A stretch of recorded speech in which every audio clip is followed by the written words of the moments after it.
Olá, paz do Senhor, tudo bem? Hoje eu quero falar com você sobre o Salmo 46. Eu vou tentar ler rápido para a gente ganhar tempo.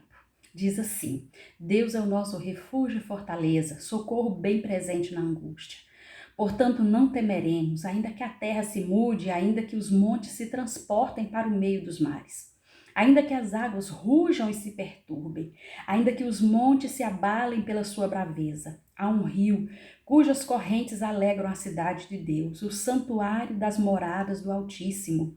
Deus está no meio dela, não se abalará. Deus a ajudará já ao romper da manhã. Os gentios se embraveceram, os reinos se moveram. Ele levantou a sua voz e a terra se derreteu. O Senhor dos exércitos está conosco.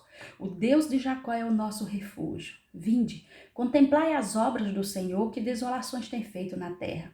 Ele faz cessar as guerras até o fim da terra. Quebra o arco e corta a lança, queima os carros no fogo. Aquietai-vos e sabeis que eu sou Deus. Serei exaltado entre os gentios, serei exaltado sobre a terra. O Senhor dos exércitos está conosco. O Deus de Jacó é o nosso refúgio. Lendo o salmo assim, a gente acha maravilhoso, poético, afinal, é um cântico. O que talvez algumas pessoas não saibam é em que situação ou em que circunstância que o salmo foi composto. O Salmo 46 foi escrito pelos filhos de Corá. Eles eram levitas. E segundo os historiadores, eles compuseram esse salmo num período bem complicado. Para ser mais claro, eles compuseram esse salmo num período de guerra. Nessa época, o rei Senaqueribe, que era o rei da Assíria, já havia sitiado, tomado, invadido várias nações e várias cidades. E agora ele estava de olho em Jerusalém. E aí ele começa a posicionar o seu exército próximo à cidade de Jerusalém para que pudesse invadir. E aí o rei Senaqueribe começa então a mandar recados, a mandar ameaças para o rei Ezequias. Um desses recados foi: olha, eu te darei 2.000 cavalos, se é que você tem 2.000 soldados para montá-los. Outro recado foi: manda dizer ao povo de Jerusalém para não acreditar no rei Ezequias, porque, segundo ele, o seu Deus vai salvá-los.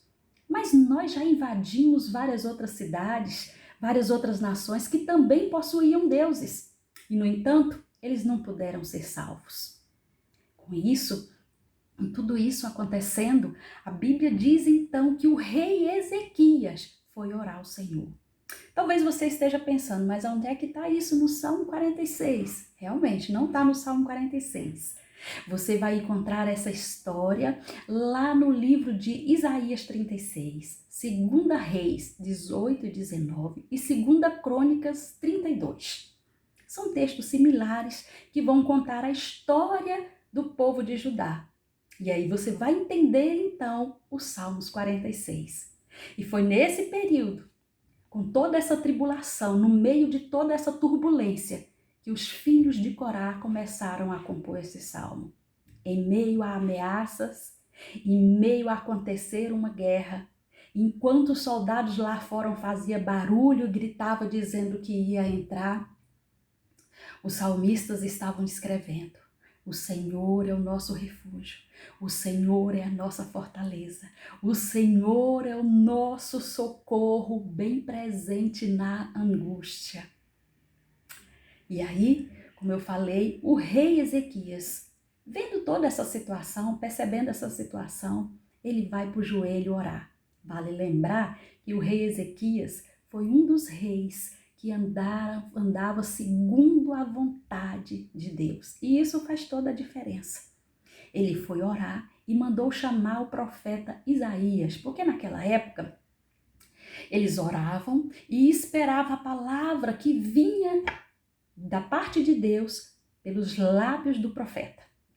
E quando o profeta chega, ele acalma Ezequias. Ele fala para o rei Ezequias: fique tranquilo, Deus não vai deixar que os soldados de Senaqueribe invadam a cidade.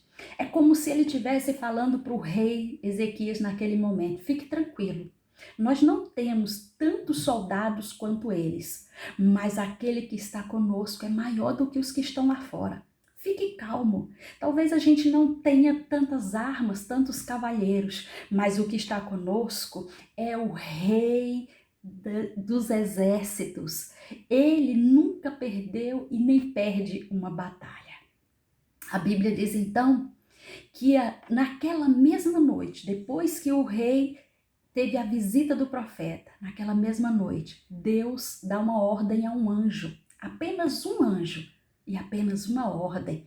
Ele fala para que o anjo desça e vá ao encontro do exército de Senaqueribe.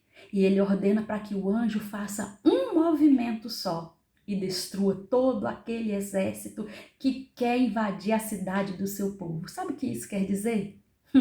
Que para Deus te dar vitória, basta uma palavra dele, basta uma ordem, basta ele ordenar um anjo, basta um movimento do Senhor. Você crê nisso? Pois é. E aí a Bíblia diz então que no dia seguinte, todo o exército de Senaqueribe estava destruído. E quando Senaqueribe viu aquilo, ficou receoso e fugiu. E claro que com isso significa que Jerusalém venceu aquela batalha. E eu fico imaginando, no final de tudo isso, os filhos de Corá recitando os Salmos 46, para que todos pudessem ouvir e saber da maravilha que o Senhor fez no meio do teu povo. E se você observar, eles falam: Deus é o nosso refúgio. Deus é. Aqui nós temos uma conjunção verbal e todo verbo possui 3 tempos: presente, passado e futuro. Então, em se tratando de Deus Todo-Poderoso, nós podemos então afirmar, sem medo de errar, que Ele foi, que Ele é e que Ele sempre será o nosso refúgio, o nosso socorro bem presente e a nossa fortaleza. Queridos, Deus é tudo aquilo que nós precisamos que Ele seja. Porque Ele é eterno, Ele não muda, Ele não envelhece. Ele é o mesmo que estava naquele dia com o povo de Jerusalém. Ele é o mesmo hoje, amanhã e sempre. Ele não nos abandona. Ele está conosco o tempo todo. Ele é Deus. Lá em Isaías 9:6 diz que Ele é maravilhoso, conselheiro, príncipe da paz, Deus forte, Pai da eternidade. Presta atenção, se Ele é Pai da eternidade, significa que Ele que controla o tempo. Quer um conselho então? Não se preocupe com o dia de amanhã, não se preocupe com o que virá, porque Deus continua sendo Deus e é Ele que comanda e tem o controle do seu futuro. Agora, se você observar bem, os filhos de Corá dividiram os Salmos 46 em 3 partes. Lá do verso 1 ao verso 3, se você for observar, ele vai falar que Deus é. Do verso 4 ao verso 7, eles vão falar que Deus está. E do verso 8 ao verso 11, eles vão dizer que Deus faz. Então vamos lá. Do verso 1 ao verso 3, Deus é. Como eu falei, Ele é maravilhoso, conselheiro, Deus forte, Ele é Pai da eternidade, Ele é grande, Ele é poderoso, Ele é aquilo que eu e você precisamos. Para aquele que está perdido, Ele diz: eu sou o caminho. Para aquele que vive enganado na mentira, Ele fala: eu sou a verdade. Para aquele que está vivendo um período muito difícil, morto na fé, Ele diz: eu sou a ressurreição e sou a vida. Mas para aquele que precisa de uma porta, Ele diz: eu sou a porta das ovelhas. Para aquele que está com sede, Ele diz: eu sou a fonte de água viva. Aleluias! Oh, então Ele é aquilo que você precisa. Se você precisa de algo financeiro, de um milagre financeiro, Ele diz: eu sou o dono do ouro e da prata. Então, não se preocupe. Ele continua sendo Deus e Ele continua fazendo milagres. E aí o salmista continua dizendo que Ele está. Ora, queridos, se Ele está, significa que Ele está conosco o tempo todo. Ele está conosco no dia de hoje, Ele está conosco no dia de amanhã, na segunda, na terça, na quarta, na quinta, na sexta também, no sábado, no domingo, todos os dias, todas as semanas, todos os meses, todos os anos. Baseado em que eu estou falando isso? Está lá em Mateus: eis que estarei convosco todos os dias até a consumação dos séculos. Então Ele está comigo e está com você o tempo todo. Isso quer dizer que Ele está no dia da sua bonança, mas Ele também está no dia da sua dificuldade. Isso quer dizer que Ele está com você no dia da alegria, mas Ele também estará com você no dia da sua tristeza. Ele está com você no dia da sua fartura, mas Ele também estará com você no dia da sua necessidade. Ele nunca te abandona.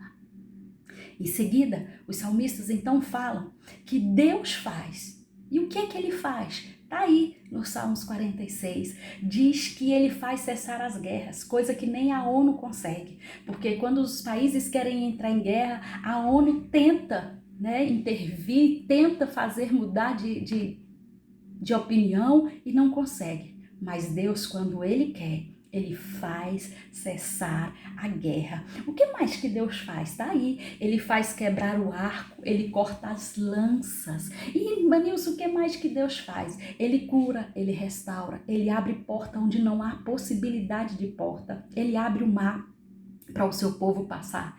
Ele faz sair água da rocha, Ele faz morto ressuscitar, Ele faz homens chorar na sua presença e pessoas dançarem diante do seu poder. Aleluia! Esse é o Deus que nós servimos.